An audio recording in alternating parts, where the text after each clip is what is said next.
para mí una de las claves de la vida y es la voz interior. Es decir, esa voz interior, ese discurso interno que tenemos todos constantemente. Es decir, las mujeres en altavoz, constante, los hombres más light, más bajito y de vez en cuando en silencio, pero siempre tenemos una voz interior.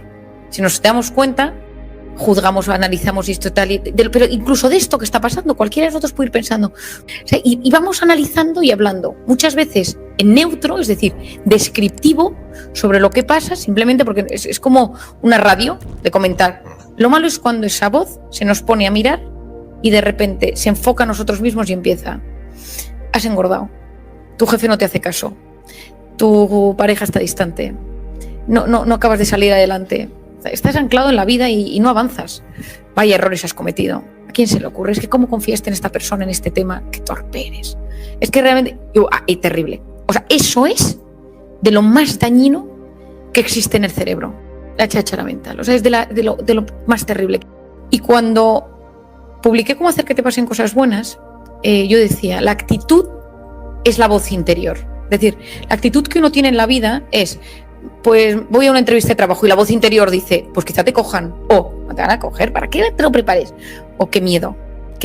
Y si te bloqueas y si no sabes hablar, eso es, la consecuencia es la actitud. O sea, uno se enfrenta a la vida según cómo esa voz interior le trata.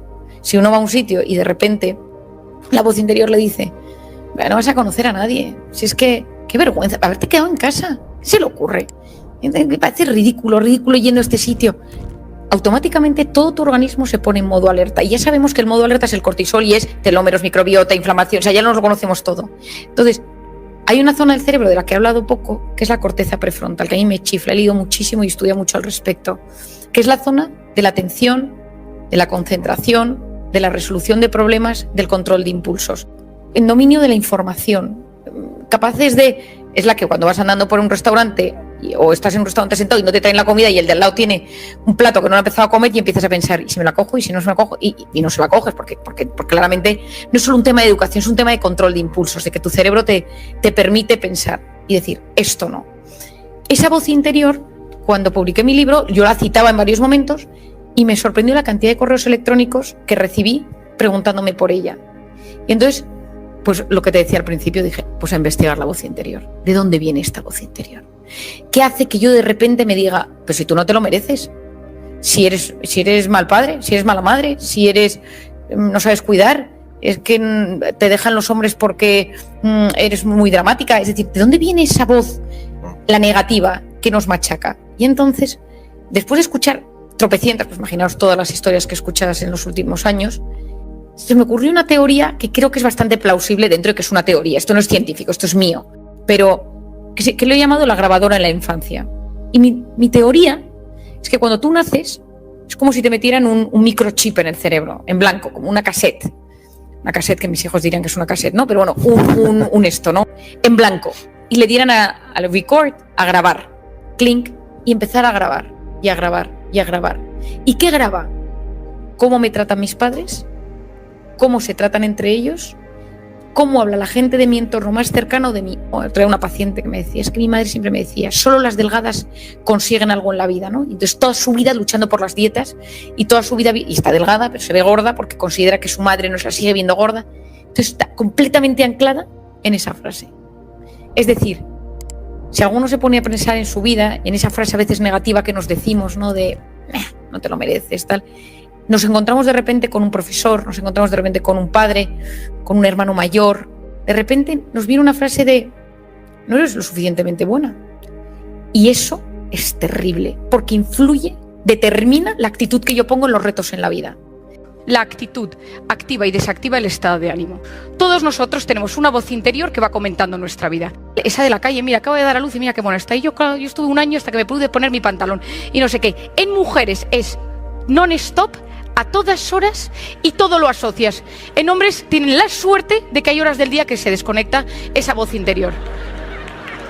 Las mujeres vamos por la calle y vemos una tipa enfrente con un bolso y dices, ese bolso se parece al que me regaló mi ex, que se lo había dicho su madre, que su madre insoportable, es con la culpable que lo hayamos dejado, que habrá sido de ella, una señora con la salud muy débil y tal, y llegas a tu trabajo y has hecho una disertación por culpa del bolso. El hombre no ha visto el bolso, por supuesto, el hombre no ha visto el bolso, ¿no? Es decir, tenemos nuestro sistema límbico y emocional, es decir, nosotros tenemos el hipocampo, que es la zona de nuestro cerebro que va almacenando todos los recuerdos, todo lo que nos pasa. Y en las mujeres está rodeado de cortisol, pero está íntimamente relacionado con el mundo emocional. Es decir, nuestros recuerdos, todos los recuerdos de las mujeres, hasta un bolso, tienen un componente emocional. Es muy raro que veamos algo que no nos produzca una emoción. Los hombres ven una cosa y puede no significar nada, simplemente es un bolso. Bien. No, ¿te acuerdas que tu madre? No me acuerdo que mi madre. No se acuerdan, no es una falta de interés, no se acuerdan, porque esa conexión hipocampo-sistema emocional en las mujeres existe de forma estratosférica, elevado a la enésima potencia, y en los hombres no. Y ellos tienen encima la suerte, la característica, el don, que para mí es clave, que nosotras todo lo asociamos, todo, absolutamente todo, con un sistema neuronal complejísimo, que todo tiene una asociación desde el hijo que ves de la fulanita de tal, y ellos tienen las cosas, pues sí, estoy trabajando. ¿Cómo pretendes que me acuerde que es el cumpleaños de tu madre si estoy trabajando? Y nosotros llevamos todo el día asociando. Yo he dejado en mi casa a 2 niños enfermos y antes de entrar he mandado un audio, el probiótico, el no sé qué, y he pensado, por favor, mientras estoy hablando y he hablado de los probióticos, he dicho, mando energías a mi marido para que se acuerde de los probióticos al hablar de ellos, ¿no? Es decir, y quizá llegue y mi marido me diga, ay, sí, el probiótico, ay, no, pues que no lo he encontrado. Pues te he dicho, te he puesto una nota con una flecha, una nota en el móvil y un audio. No lo he visto. No, pero quiero decir, y yo aquí estoy pensando en el probiótico. Nosotras tenemos todo a asociarlo. Y encima el hombre tiene ese sitio maravilloso donde se mete de vez en cuando, ese famoso cuarto blanco del que tantas veces he hablado, donde se mete y no hay nada. No hay nada. ¿Qué haces? Nada. ¿Y qué hace? ¿Qué piensas? Nada. Y es verdad, y es así, o sea, no es que quieran decirnos esto. El 95% de los hombres tienen la enorme suerte que se mete en ese cuarto y no hace nada. Yo tengo un paciente muy simpático andaluz, por cierto, de Málaga, que dice, Marian, yo lo único que quiero es que mi mujer no entre en mi cuarto blanco y me lo decore, porque yo cuando estoy ahí estoy feliz. Si yo no soy capaz de vencer eso, soy a mis pacientes, les digo, ¿qué dice tu voz? ¿Qué dice tu voz? Has fracasado. Tal, dime qué dice tu voz y dime de dónde viene esa voz.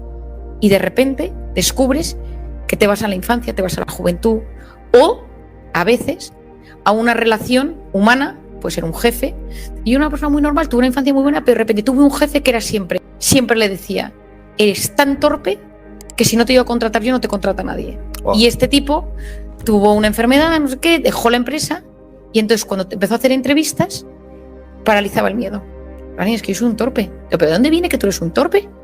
Y entonces un día me dice, bueno, mi jefe me lo decía. Y entonces ese jefe había tenido el poder, a veces nosotros damos ese poder, pero a veces entra solo. A veces le abrimos la puerta y decimos, ven aquí. Y otras veces es por un momento de vulnerabilidad, por un momento de tensión. Cuando tienes una tensión en tu cuerpo, cuando estás en sistema nervioso simpático, cuando estás con el cortisol a tope, lo que llega, como no eres consciente porque la corteza prefrontal en los momentos de supervivencia funciona peor, se integran cosas que luego cuando pasa el tiempo dices, ups, esto entró en un momento malo mío. Yo estaba desbordado por el trabajo, no sé cuántos, tal, y cómo permití eso, y este tío, y esta pareja que tuve, y que esta persona me trataba tan mal. Pero en un momento de supervivencia no dejas lugar al corazón y vas a modo supervivencia. Y de repente pasa esa época y de repente dices, ¿pero realmente me trato así? ¿Pero realmente me pasó esto? ¿Pero realmente lo gestioné tan mal? Pero es que no eras capaz de hacerlo de otra manera, porque neurobiológicamente hablando, tu cerebro no te lo permitía. Volviendo a mi voz interior, ¿qué recomiendo yo? Lo primero, analizarla, ¿no? Y decir, bueno, a ver, ¿yo cómo me trato? Y yo me di cuenta que mucha gente, gracias a entenderse, podía gestionarse mejor. Pero había un tema que yo repetía constantemente en el primer libro, que era que tu voz interior sirva para apoyarte y no para hundirte.